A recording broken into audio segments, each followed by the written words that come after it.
Здравейте, хора! Забравих да ви кажа, когато започнах канала, че тук ще пробвам най-различни неща, не само храни и напитки. Няма да пробвам, но ще отварям и пратки. Да, може. И ако съберат до септември месец пари, аз искам да си купя собствен телефон.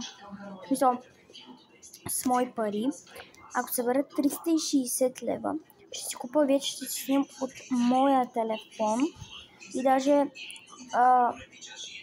мога да ви снимам не само как пробвам различни неща, а и как отварям пратки, нали? А и как прича домашните. Да. Сега в 5 клас. Понеже нямаме занимания. Ще видите какво ям грозде. Чао! Това иска да ви кажа всъщност, да. Чао! Абонирайте се за канала и лайкнете видеята ми. Чао! Пишете коментар. Също пишете коментар какво искате да пробвам и да пия. Чао!